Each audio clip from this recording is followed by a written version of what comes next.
Baik,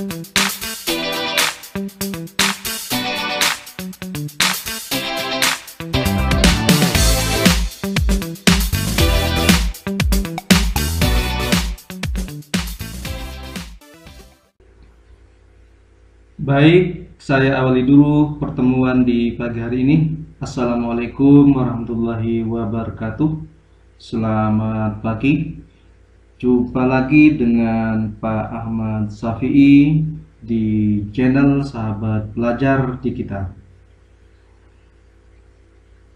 Baik, anak-anakku, semoga video pembelajaran kali ini menjumpai sahabat pelajar digital anak-anakku sekalian dalam keadaan sehat, selalu dalam lindungan Allah Subhanahu wa Ta'ala. Amin ya Rabbal Alamin. Sebelum memulai pelajaran pagi hari ini, alangkah baiknya kita berdoa terlebih dahulu. Berdoa menurut keyakinan masing-masing. Saya persilahkan.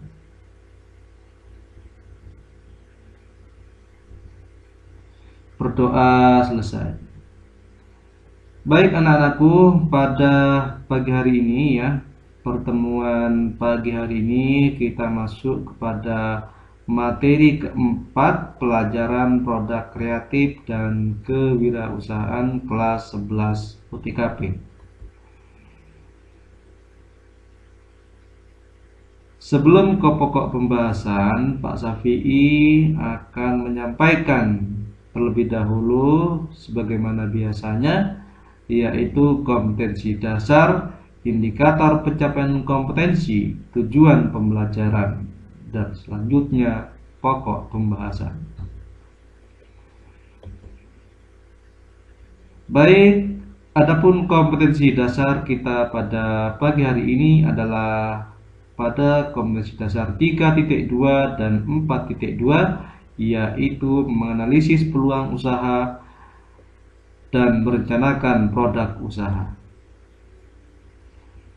Adapun indikator pencapaian kompetensi yaitu 3.2.1 menjelaskan pengertian peluang usaha, 3.2.2 menerapkan metode analisis peluang usaha, 4.2.1 mengidentifikasi peluang usaha dari suatu produk usaha. Tujuan pembelajaran kita pada pagi hari ini yaitu melalui kegiatan pembelajaran online daring dengan aplikasi Google Classroom, peserta didik dapat menemukan konsep, menjelaskan dan menyelesaikan masalah terkait pengertian analisis peluang usaha dan metode analisis peluang usaha dengan cermat, memiliki karakter dan memiliki kemampuan literasi untuk membiasakan siswa dalam berpikir kritis, kreativitas, komunikasi, dan kolaborasi. Adapun pokok pembahasan kita pada pertemuan pagi hari ini, kita akan membahas apa itu analisis peluang usaha dan metode analisis peluang usaha.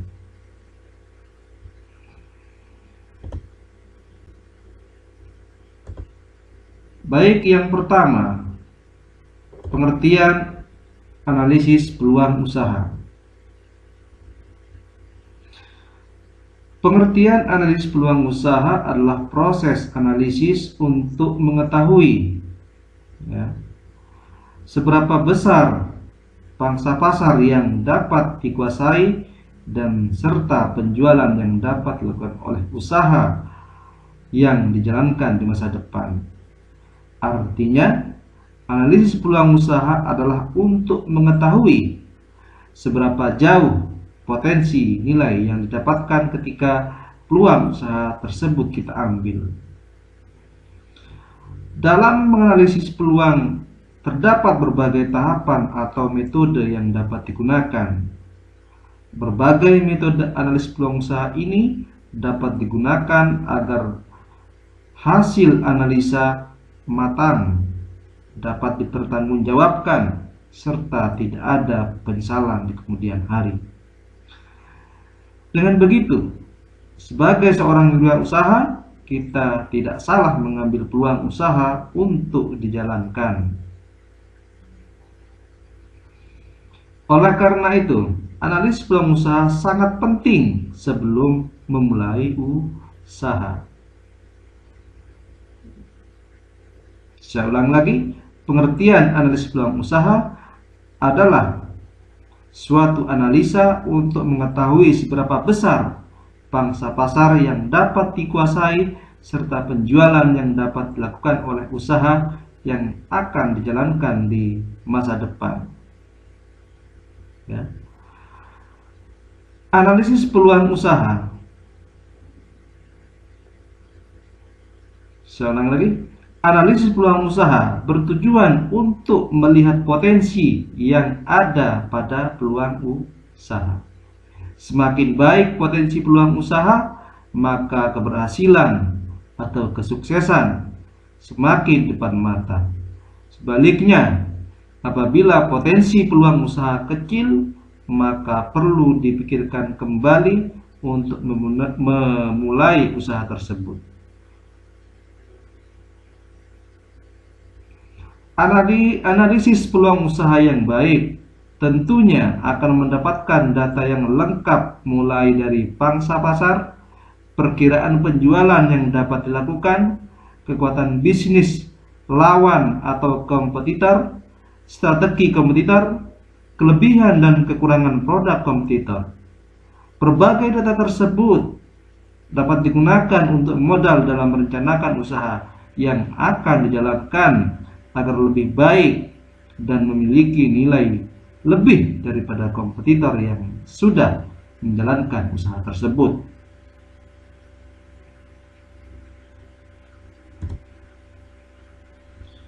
Metode analisis peluang usaha. Untuk mendapatkan data yang lengkap mengenai peluang usaha, maka terdapat berbagai metode analisis peluang usaha. Untuk lebih jelasnya, berikut ya metode yang sering digunakan dalam analisis peluang usaha. Di antaranya yaitu 1. Analisis SWOT, 2. Analisis 5W plus 1H, 3. Studi kelayakan usaha.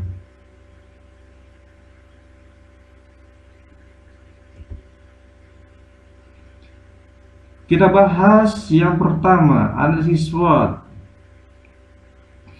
Analisis SWOT adalah analisis untuk mengetahui faktor internal, strength dan weakness, dan eksternal, opportunity dan threat perusahaan. SWOT atau SWOT sangat penting untuk mengetahui kelebihan, kelemahan, peluang, dan ancaman sehingga wirausaha bisa melakukan strategi yang tepat.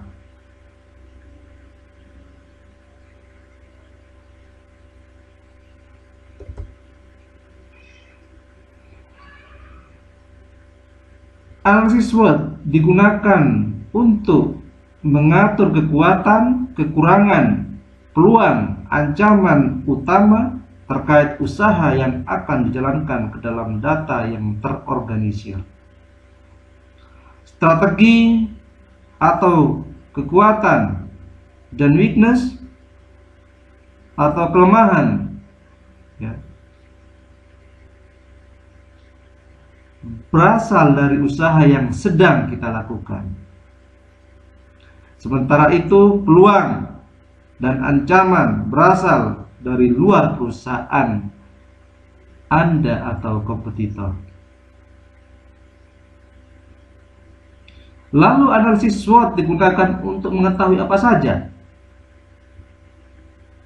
Analisis SWOT digunakan untuk mengetahui yang pertama, strength, yaitu kekuatan atau kelebihan yang dimiliki perusahaan yang dapat digunakan untuk mendukung usaha. Contoh, memiliki produk yang berkualitas dan sudah dikenal masyarakat, memiliki tenaga kerja SDM, sumber daya manusia yang kompeten dan loyal. Ketiga, dua, weakness, yaitu kelemahan yang dimiliki oleh perusahaan. Bila tidak diatasi, akan menghambat kinerja usaha.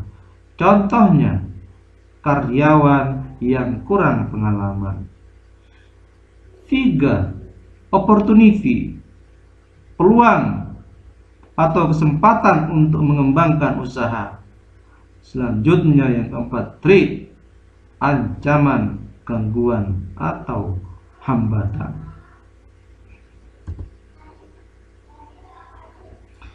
Selanjutnya kita ke metode yang kedua, yaitu analisis 5W+1H.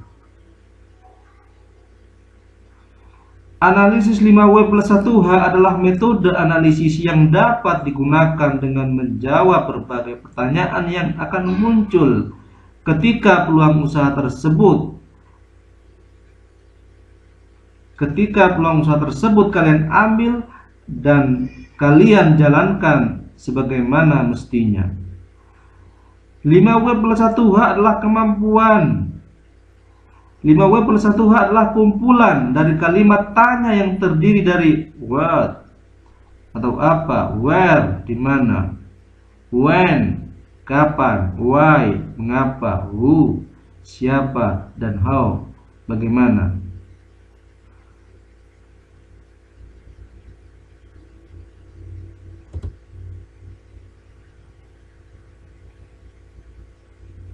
Berbagai kalimat tanya tersebut dapat kita jadikan pertanyaan untuk merencanakan usaha.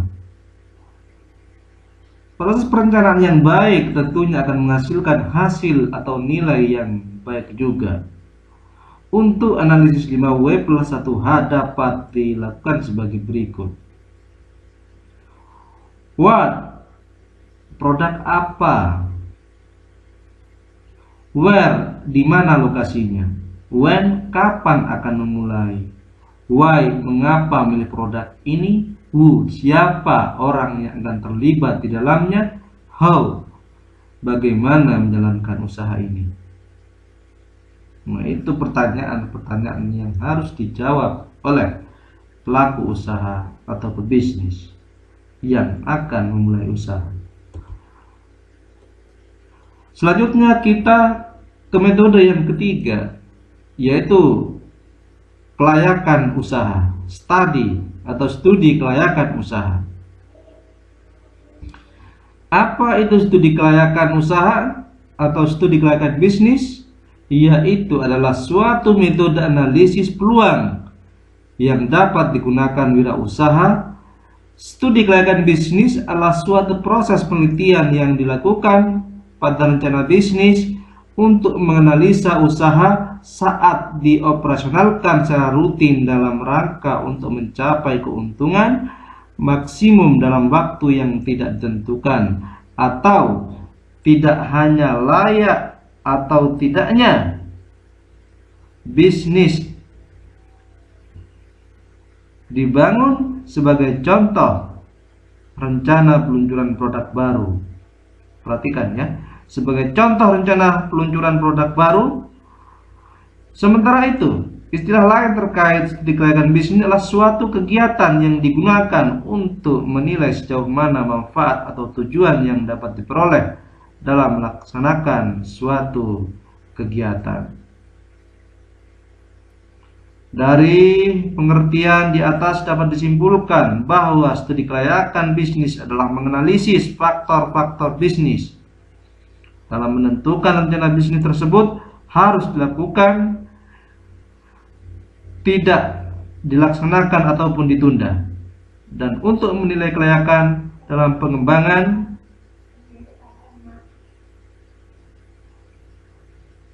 sebagai usaha, saya ulangi lagi, untuk menilai kelayakan dalam pengembangan sebuah usaha. Lalu apa manfaat studi kelayakan bisnis?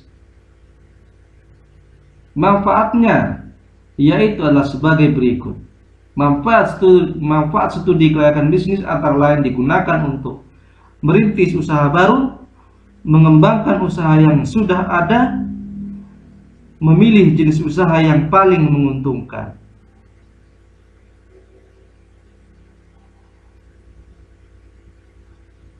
Adapun tahap studi kelayakan usaha, yaitu yang pertama, 1. Tahap penemuan ide suatu produk yang akan dibuat haruslah berpotensi untuk laku dijual dan menguntungkan. Tahap kedua, penelitian usaha dimulai dengan mengumpulkan data, mengolah, menganalisis, dan menyimpulkan. Tahap ketiga, tahap evaluasi, mengevaluasi usulan proyek yang akan didirikan, mengevaluasi proyek yang sedang dibangun, dan mengevaluasi bisnis yang sudah dioperasionalkan secara rutin. 4. Tahap pengurutan usulan yang layak. Jika terdapat lebih dari satu usulan rencana bisnis, maka perlu dilakukan pemilihan rencana bisnis yang dianggap paling penting untuk direalisasikan. 5. Tahap perencanaan pelaksanaan. Setelah rencana bisnis dipilih untuk direalisasikan, perlu dibuat rencana kerja pelaksanaan proyek. 6. Tahap pelaksanaan. Setelah semua persiapan selesai, tahap berikutnya adalah merealisasikan pelaksanaan.